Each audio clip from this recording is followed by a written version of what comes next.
बोलो अयोध्यापति भगवान श्री राम जी महाराज की। बहुत बढ़िया। कुचेरा वासियों को धन्यवाद।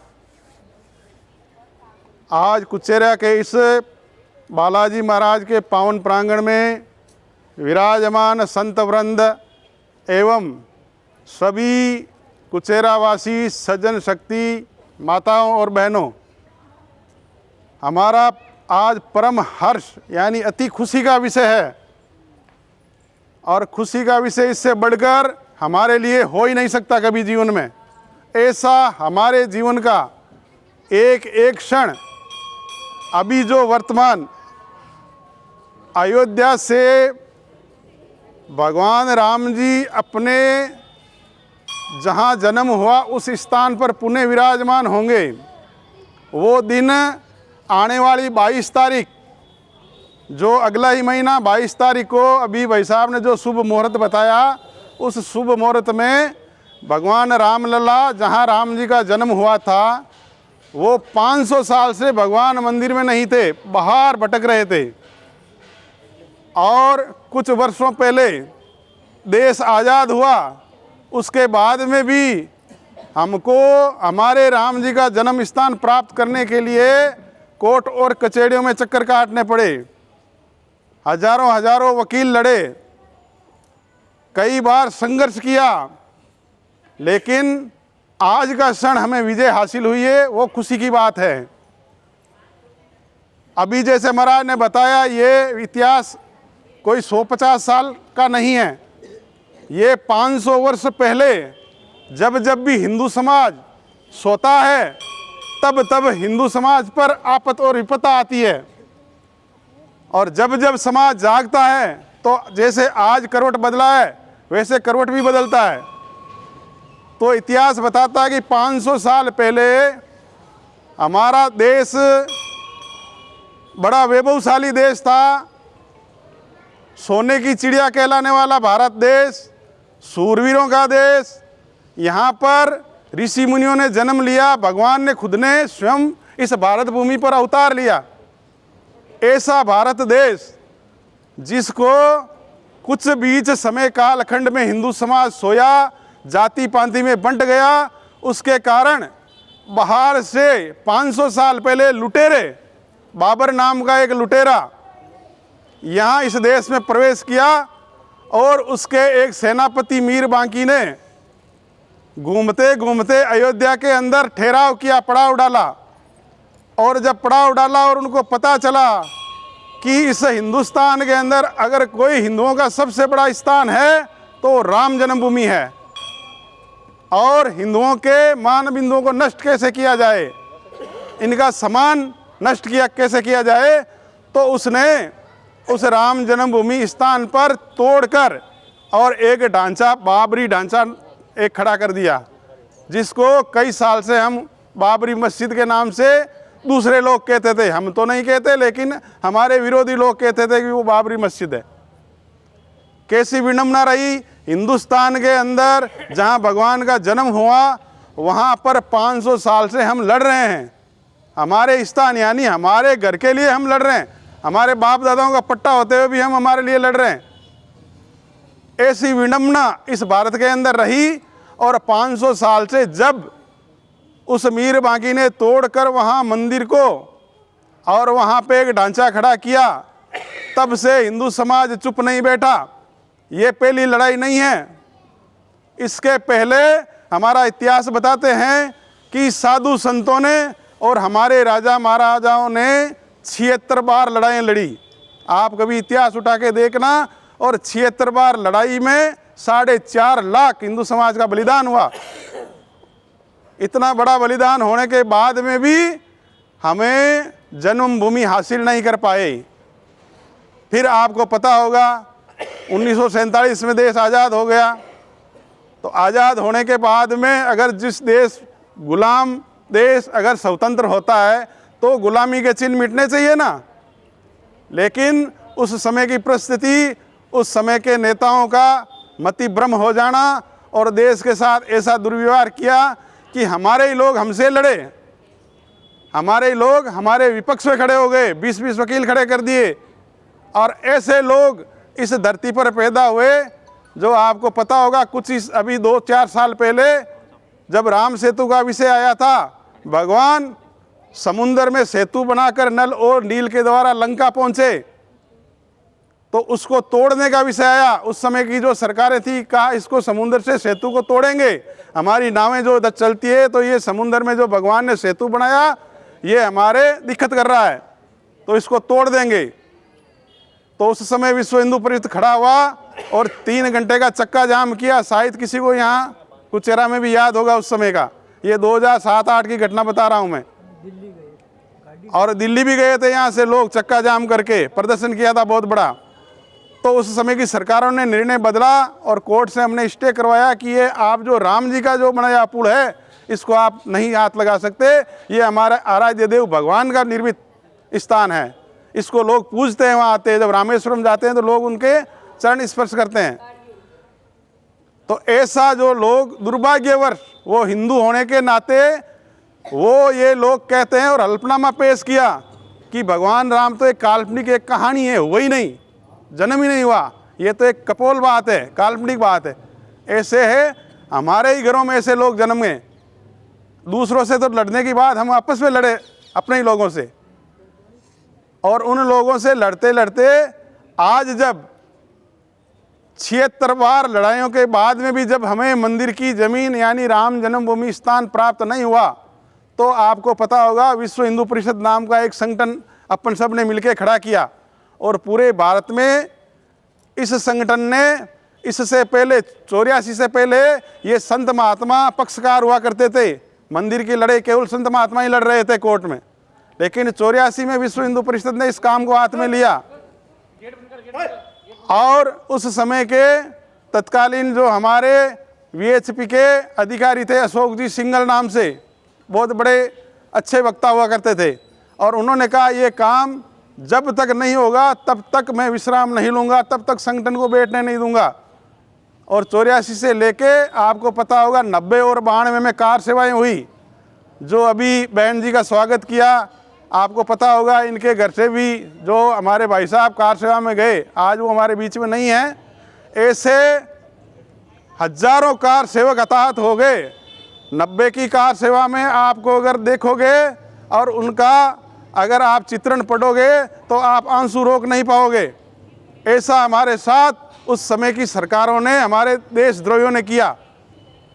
हमारे जो कार सेवक, जो आप बैठे 20-20, 30-30, 50-50 साल के जो कार सेवक वहाँ गए थे, उनको बोरियां बांध कर कमर पे और सरयू नदी में डाल दिया, आज तक पता नहीं चला। ऐसे करीब 250-300 कार्यकर्ता हताहत हो गए। इतना बड़ा हमारा हिंदू समाज ने इस राम मंदिर के लिए बलिदान दिया। और उसके बाद में जब हमारी मांग मानने वाले, समझो हमारे सनातन धर्म को समझने वाले जो लोग, कुछ लोग बदले, सत्ता पे कुछ लोग बदले, तो 92 की जो कार सेवा हुई वो आप सबको पता होगा, सहजता से वहाँ का जो तत्कालीन मुख्यमंत्री था उसने इस्तीफा दे दिया, जैसा चाहो वैसा करो। और उस कार सेवा में किसी को कुछ नुकसान नहीं हुआ, और कुछ ही मिनटों में बिना हथियार के, बिना कसी पावड़े, बिना गेंती के अपने कार सेवकों ने अपनी हाथों से उस ईंटों को नोच नोच के तोड़ के और 1 घंटे के अंदर वहाँ जो ढांचा था वो ध्वस्त कर दिया, पता ही नहीं चला। ऐसे हम सूरवीर हैं, आज भी हमारी सूरवीरता में कोई कमी नहीं है, लेकिन हमारे जो आवरण छाया हुआ है, अंधकार को मिटाना है हमको धर्म के प्रति जागृत होना है। हमारा इतिहास कहता है धर्मो रक्षति रक्षते, धर्म की जो रक्षा करेगा उसकी धर्म रक्षा करेगा। आप चुपचाप घर में बैठ के केवल नाम जपो, माला जपो, उससे कोई कुछ भी नहीं होने वाला है। उससे केवल आप अपने जीवन का कल्याण कर सकते हो, लेकिन संसार का कल्याण नहीं होगा, हिंदू समाज का कल्याण नहीं होगा, हमारी आने वाली पीढ़ी का कल्याण नहीं होगा। इतना बुरा हुआ हमारे साथ 1947 में जब देश विभाजन हो गया, उसके बाद में भी हमारी माताओं बहनों के साथ में कत्लेआम हुआ। क्यों हुआ? जब 1 भाई 2 भाई आपस में बंटवारा कर लेते हैं, उसके बाद लड़ाई किस बात की? लेकिन फिर भी यहाँ हिंदुस्तान में गृह युद्ध हुआ। ऐसा हम भुगत चुके हैं। आने वाले समय में आने वाली पीढ़ियाँ हमको ये नहीं कहे कि हमारे पूर्वज क्या कर रहे थे, जो आज हम वापस कहीं गुलामी की ओर ना चले जाएं। इसलिए ये भगवान राम जी का वहाँ से अक्षित पूजित होके, वहाँ चावल का पूजन होके अयोध्या से हमारे कार्यकर्ताओं को अयोध्या से वहाँ निमंत्रण मिला और अयोध्या जाकर वहाँ पर बड़े कलश लेकर जोधपुर आए और उन कलश में से ये छोटे छोटे कलश सभी गांवों के अंदर आज हमारे कुचेरा में भी पहुंचा है। हम इसलिए सौभाग्यशाली हैं कि जो लोग उस मंदिर को भगवान के दर्शन करना चाहते थे वो दुनिया में नहीं रहे। हमारे बीकानेर के 2 कोठारी बंधु थे, 18-18, 19-20 साल के, दोनों भाइयों को गोली लगी। महेंद्र नाथ अरोड़ा जोधपुर के जो डॉक्टर थे उन्होंने सीने पर गोली खाई। सेठाराम परियार मथानिया के बहुत बड़े अच्छे वक्ता थे, उन्होंने अपने सीने पे गोली खाई। ऐसे कई लोग मंदिर के लिए अपने प्राणों की आहुति दे दी। लेकिन आज हम सहजता से, हम सौभाग्यशाली हैं कि आज बड़े ही सहजता से हम अयोध्या में जहां भगवान राम जी का जन्म हुआ था वहां पर बहुत बड़ा भव्य मंदिर देखना चाहते हैं। और वो आज मंदिर बन चुका है आपके सामने। और वो अब अवसर आया है कि 22 तारीख को जब वहाँ पर भगवान रामलला विराजमान हो जाएंगे तो उसके बाद में सबको छूट मिलेगी।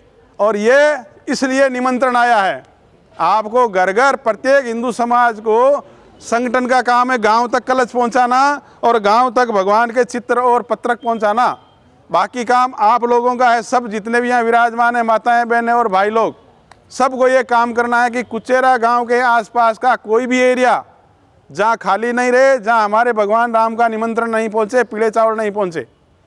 तो ये काम आने वाली 1 तारीख से शुरू होगा। तो 1 तारीख तक अपन बैठ के सब टीमें बनाएंगे और ये सबको काम करना है। ये कोई सामान्य काम नहीं है। आपको पता होगा जब लक्ष्मण जी ने सोने की लंका को देखा तो उन्होंने कहा राम जी से, भैया मुझे ये बहुत अच्छी लगती है, क्यों ना अपनी सोना की लंका में यहीं रहें।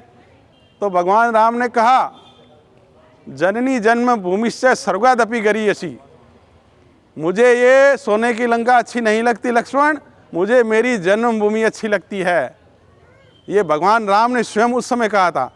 ऐसी भगवान राम की जन्मभूमि अयोध्या धाम, जो हमारी पुरियों में एक पुरी है, इतना बड़ा जो धाम था, जो आज 500 साल से हमने जो उस पर विजय हासिल की है, उस विजय पर हमको और हमारी आने वाली पीढ़ी को गर्व होना चाहिए कि कितनी पीढ़ी हमारी चली गई, लेकिन आज हम जो विराजमान, जो हम इस नेत्रों से, इन आँखों से देखेंगे, बड़ा खुशी होनी चाहिए, मन में बड़ा हर्ष होना चाहिए कि आज हमारे आँखों से हम भगवान राम को अपने निज मंदिर में विराजमान होते हुए देख रहे हैं। हम लोगों ने बड़े बड़े मकान बनाए, बहुत अच्छे अच्छे हम रह रहे हैं, लेकिन भगवान राम हमारे टेंट में थे और आज वो टेंट से निकल के 22 तारीख को अपने निज मंदिर में प्रवेश कर रहे हैं। तो ये बड़ा गर्व की बात है। राम जी को 500 साल बाद में अपना निज मंदिर मिल रहा है। हम सबको ध्यान में रखना चाहिए, छोटा छोटा काम भी हम अगर सहयोग करके करेंगे तो हमारा बहुत अच्छा काम होगा। जब आपको पता होगा सीता माता का हरण जब रावण करके ले जाता है तो जटायु नाम का एक पक्षी, वर्णन आता है रामायण काल में कि वो उस माता की आवाज़ सुन के और उसके युद्ध करने की ठान लेता है। उसको पता होता है कि रावण से मैं युद्ध नहीं कर पाऊंगा, मेरा कहीं भी इसके सामने टिकना मुश्किल है। लेकिन जब वो युद्ध करता है और युद्ध में जब उसके पंख काट दिए जाते हैं और वो घायल अवस्था में गिर के पड़ता है और राम जी जब मिलते हैं तो राम जी निवेदन करते हैं, रे तुमने ये क्या किया जटायु, ऐसा क्यों किया? तुझे पता था कि रावण से तू नहीं लड़ सकता, तू एक पक्षी है छोटा, वो बहुत बड़ा 10 भुजा वाला, 10 मस्तक वाला। तो जटायु ने कहा भगवान मुझे गर्व इस बात का है कि मेरा जीवन, मेरा कुछ क्षण प्रभु राम जी के काम में आ गया, इससे बड़ी क्या बात हो सकती है। और जब इतिहास लिखा जाएगा तो उस इतिहास में मेरा भी नाम होगा किसी पन्ने पर। आज भी वाल्मीकि रामायण में जटायु का वर्णन आता है। इसलिए आप कभी भी इस काम को छोटा नहीं समझें। ये नहीं समझें कि चावल आ गया, यहाँ कह दिया कोई बात नहीं, कल अपने घर में बैठ जाएंगे। घर में नहीं बैठना है। अभी गाजे बाजे के साथ आपको बड़े धूमधाम से नाचते गाते इस नगर में निकलना। उसके बाद में 1 तारीख से एक साथ एक ही दिन में पूरे गांव में ये निमंत्रण और चावल घर घर पहुंच जाए। दूसरा, अपने को ये भी करना है 22 तारीख को जब पूजन हो जाए वहाँ पे, तो 11 बजे 10:30 11 बजे से आपका यही बालाजी का मंदिर, यहाँ के स्थानीय लोगों से मैं निवेदन करूँगा कि यहाँ पे LED यानी बड़ी टीवी स्क्रीन लगाई जाए कहीं भी मंदिर पे, और बैठने की व्यवस्था की जाए। और सब गांव के लोग आज से 4 गुना ज़्यादा ये खचाखच मैदान भरा जाए, और वो वहाँ का जो डायरेक्ट आपको लाइव दिखाया जाएगा, वहाँ जो कार्यक्रम पूजन हो रहा है उस कार्यक्रम को हम अपनी आंखों से यहाँ बैठे कैसे देख सकें। हमारे कई माता जी है जो इन्होंने 80 साल ले लिया, हो सकता है वो अयोध्या नहीं जा पाएंगे, लेकिन आज वो भगवान राम जी को विराजमान होते हुए अपनी स्वयं की आंखों से यहाँ बैठे देख सकते हैं। इससे बड़ा पुण्य कहीं नहीं होगा। इस पुण्य को हाथ से नहीं जाने दे, ये आप सब कार्यकर्ताओं से निवेदन है मेरा। यहीं बालाजी के मंदिर में और सबको सूचना करके उस दिन माइक घुमा के सबको बुलाएं और यहाँ 10:30 11 बजे भजन कीर्तन करें, प्रसाद बांटें, खूब गीत गाएं, मंगल गीत गाएं, और वो घंटा 1.5 घंटा का जो डायरेक्ट लाइव दिखाया जाएगा उसको टीवी पे देखें, बड़ा स्क्रीन लगा के, पर्दा लगा के, और यहाँ सबको दिखाएं। पूरा गांव का एक ही जगह कार्यक्रम करें। उसके बाद में आपको 22 तारीख के बाद में आगे जब भी 10 दिन बाद में, 15 दिन बाद में मौका मिलेगा, आप सब स्वतंत्र हैं। आप अपने साधन से जाओ, ट्रेन से जाओ, बस से जाओ, बड़े धूमधाम से वहाँ अयोध्या घूमने जाओ, सबको छूट मिलेगी वहाँ दर्शन करने की। और वहाँ पे जो व्यवस्थाएं आपके लिए बनाई है, बड़ी बड़ी धर्मशालाएं भी बनेगी, वहाँ रहने की व्यवस्था बनेगी, भोजनशालाएं, सब व्यवस्थाएं वहाँ मिलेगी। आपको कहीं प्रकार की कोई दिक्कत नहीं आएगी। इतना बड़ा वो भव्य मंदिर पहली बार पूरे विश्व का सबसे बड़ा ऐतिहासिक मंदिर बन रहा है, और हमारी आस्था का सबसे बड़ा केंद्र, यानी राम से बड़ा हमारे लिए कोई नहीं है। इससे भव्य कुछ भी नहीं हो सकता। तो हमारा जो ये आज के बाद में जो आज से लेके जो 5, 7, 10 दिन का जो समय है, वो समय पूरा अपने को एक मत होकर मन बुद्धि से भगवान के चरणों में समर्पण कर देना चाहिए। ऐसा क्षण दोबारा मैं कहता हूँ आपके जीवन में कभी नहीं आने वाला है, और आपके तो क्या आपकी 7 पीढ़ियों में नहीं आएगा वापस। राम जी का नाम और राम जी का काम लेके कोई भी कार्यकर्ता अभी वापस आपके बीच में इस कार्यक्रम के बाद में कोई भी नहीं आने वाला है। तो आपके चरणों में मेरा यही निवेदन है हाथ जोड़ के कि आगामी जो कार्यक्रम है आपका, ये पुरजोर से सभी को अपनी यथा योग्य शक्ति लगा के और इस कार्यक्रम को कुचेरा के अंदर इतना भव्य बना देना है कि नागौर तक ध्यान रहे। कुचेरा एक धर्मनगरी है, बहुत बड़ा ऐतिहासिक कार्यक्रम होते हैं यहाँ। जब भी हिंदू समाज के कार्यक्रम होते हैं तो बड़े बड़े कार्यक्रम होते हैं, तो ऐसा भी ये एक अंतिम कार्यक्रम है राम जी का। इसके बाद में अपने आराध्य देव जितने भी ये छोटे छोटे कार्यक्रम अपन हर बार मेले करते हैं, मनाते भी हैं, लेकिन ये राम जी का काम अपने जीवन में, अपने पीढ़ी के जीवन में, अपने बाप दादाओं के जीवन में ये अंतिम बार है। इसके बाद में कभी भी समय नहीं मिलेगा और ना कभी ऐसा अवसर आने वाला है। तो इसलिए सभी लोग मिलके एक बार जोरदार भगवान जय श्री राम का नारा लगाएंगे, दोनों हाथ खड़े करके, और साक्षी बनेंगे कि इस काम के लिए हम सब तैयार हैं। बोलो जय श्री राम, जय जय श्री राम, जय जय श्री राम।